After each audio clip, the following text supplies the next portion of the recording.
Hello guys, I am Maggie Reri. As you can see, tuko waterfront Karen. If you can see the banner behind us, imeandikwa karibu Nairobi Startup Week from July 6th to 10th of July. Na tuko hapa na the host of Nairobi Startup Week, Juliani and partners of the event. Nataka tupige story kidogo nao, tujue ni nini itakuwa ikigo down kwa this event. So karibuni sana. Asante. Juliani, utatubrief kidogo about the event. Then partners wazungumze pia tusikie wanasemaje. So the event inaitwa Nairobi Startup Week, and we are hosting 200 startups and people in the ecosystem, and I'm also hosting a 5-day concert. So each day I'm doing one of my albums, and tuna invite two public who come on some of the amazing stuff that happen in the country. Young people doing amazing stuff, building businesses, changing lives, creating employment, hizo vitu zote. So we basically did a call out, and people responded. Specifically, of course, the startups. Na wale wase wanafanya hizo startups zi exist ama ku-facilitate that zikwe eventually successful businesses. So what you're just doing is just inviting the public wakamu wajichekie.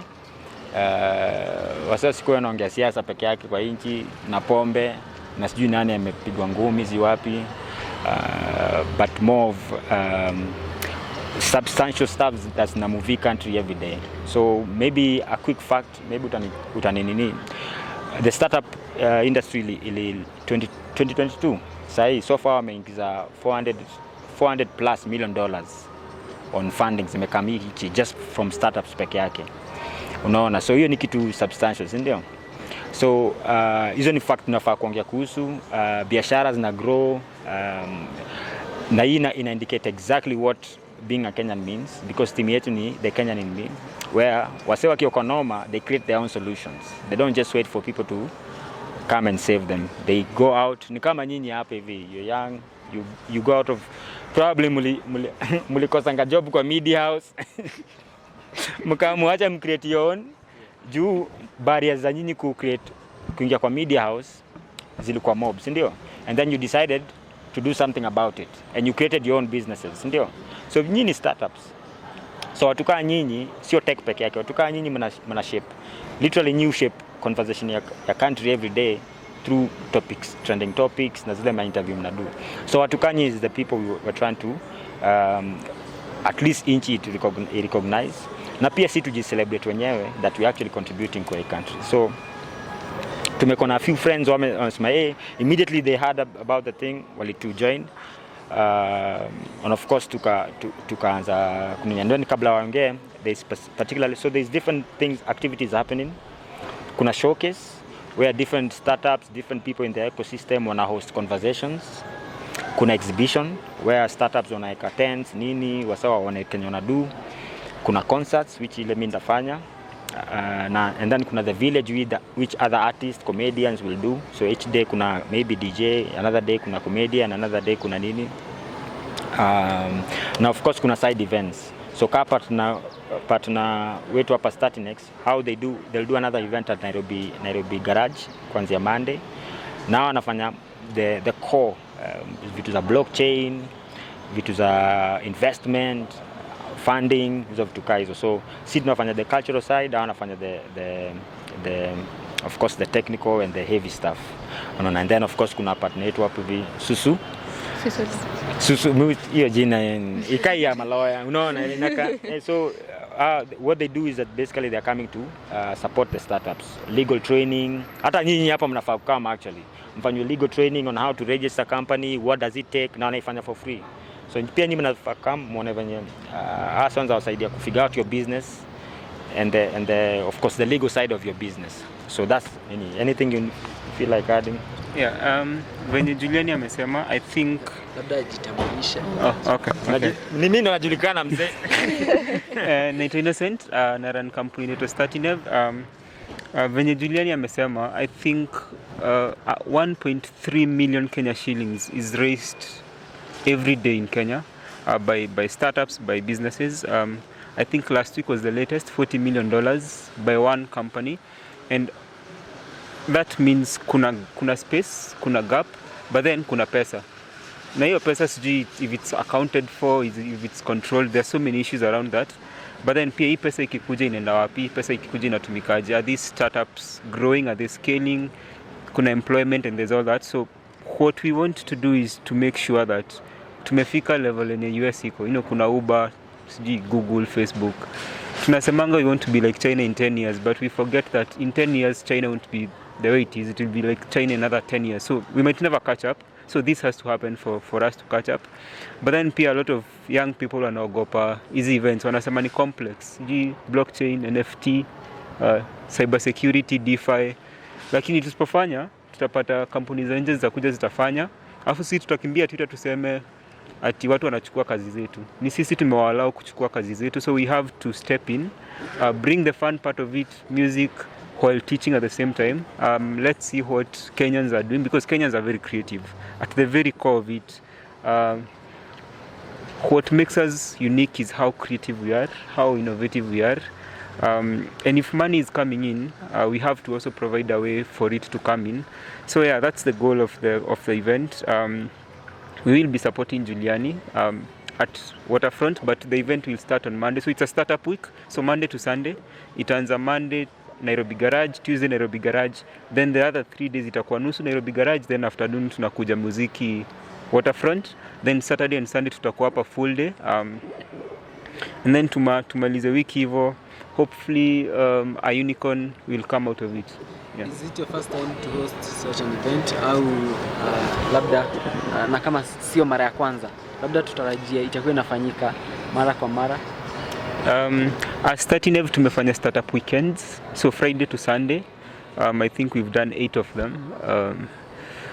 Actually, one of our startups just raised money the other day, so we've been doing it. Now we love to see creatives now do it. Unajua sisi tumekuwa kwa startup space for a long time, so it becomes inakuwa too serious.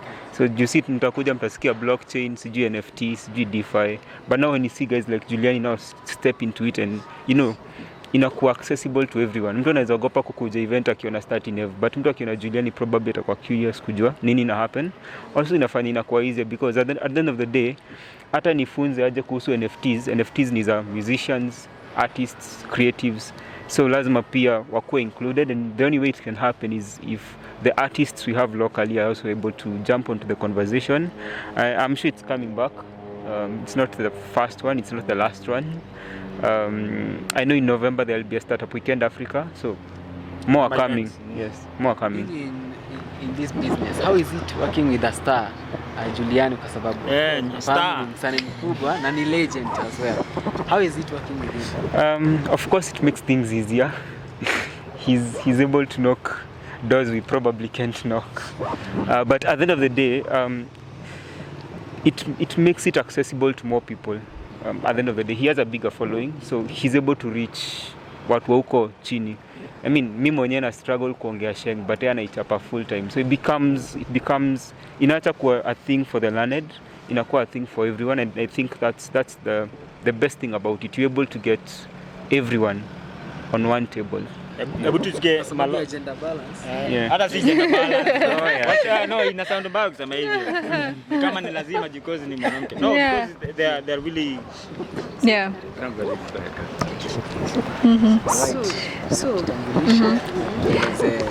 Mbono kwa hapa. All right. Naitwa Wangesho Wahome. Mimi ni wakili. Pia nafanyanga I'm also a patent agent. Me use it na phrase nini the actual word. Nafanya pia start trademarks, copyrights and all that.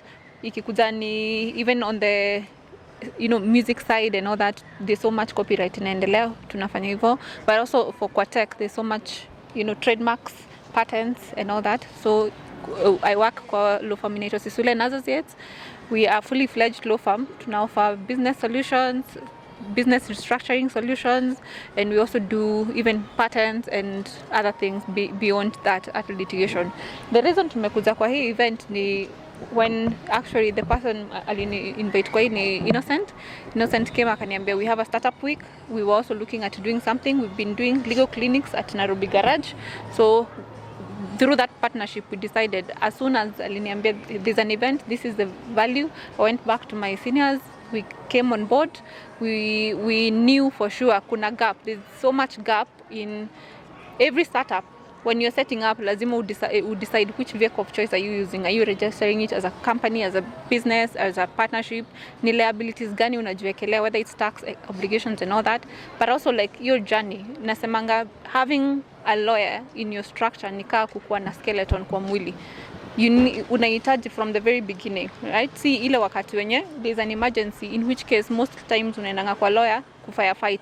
Hiyo time unakuanga, it's very expensive. Nikaa kwenda kwa dentist wakati wenye meno imeanguka. It is too expensive by then, yet ungefanya tu a new checkup and it would have been cheap and your teeth would have been fine.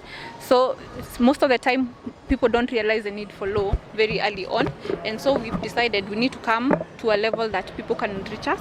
We're not coming dressed in so luxurious suit that you feel like hatuko approachable. We're also not coming and telling you, for you to come and talk to us, you need to pay X and Y amount for us to listen to you, for us to support you. We are here because we understand most of these startups zingine zinaanza at a campus. People don't even have money to set up that company. They don't know the direction to do that.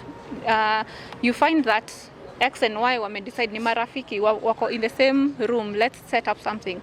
But do you understand the legal repercussions zinakuja? KRA itakuja ianze kukufuata in a year or two, the moment pesa zimeanza kuingia, ama pesa zimeanza kuingia, mumeanza vurugo, you can no longer understand each other, you can no longer follow the same conversation. So it's very important that you start it right from the very word go. It's very important that you have somebody walking that journey with you. It's very important that somebody is telling you every so often there are new changes to the law, there are new changes to this model works for you.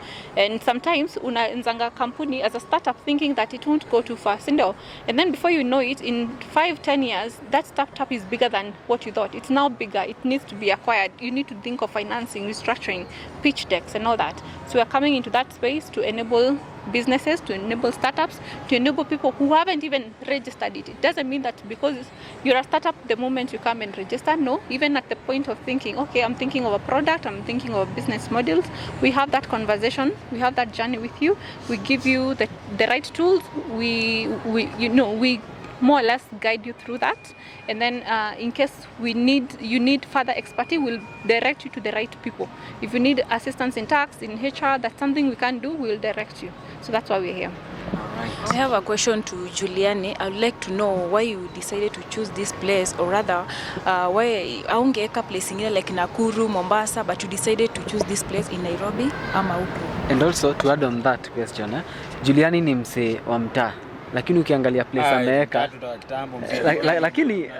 lakini ukiangalia place ameweka ni pahali kwa mababi wase wenye wako fiti. Labda mbona haungechagua kule Islando?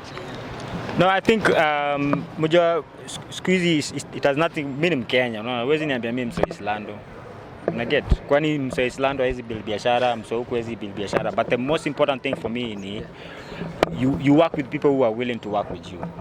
Unaona? So when you do a call out and say, "Hey, ni aje tunafanya hii event na tungependa na kama unajisikia kama ni kitu ina resonate na wewe, tuifanye pamoja." Whoever responds ndio una work na yeye. Because huyo mtu ana respond ni mtu wako anataka contribute because anaona value. So watu wote they reached out. Unaona, si watu mimi sikuwa najua na Innocent a month ago. Ndio. It's value. So hao watu wana contribute kwa hii ecosystem, wanataka kuona young people wamegrow biashara zao, wako represented legally, wako na all the right tools. The same na Waterfront immediately we have conversation now like, hey, we want to do this. Unaona, so if somebody else came and told me that they see value, sawa. So but Waterfront specifically say this. But also peer the audience. Mse kama anaona value into something, they always go out of their way to go and look for it. So hata ningeifanya Nakuru, mse kama anaona value, si nyinyi mnananga ulevi Naivasha. Kwani mkiana ulevi Naivasha mbona mse, unaona? So you can't say that if somebody sees value and you see something, you go out of your way to go and get it. So that's na hiyo ndio Kenya nasema, like Mkenya agojiange akaribishwe yeye unawa. And the reason why we are doing in Nairobi, of course Nairobi ni rahisi because most of them ni hub ya startups. Nairobi ni hub ya startup. Of course they work in other spaces and other counties, but most of the offices ziko hapa. So first of all, wacha tuavio conversation tu kuanza hapa. Place ni rahisi juu ni 30 minutes away from anywhere. So that's the kind of thinking tuko na, that's why tulifanya Nairobi. Yeah.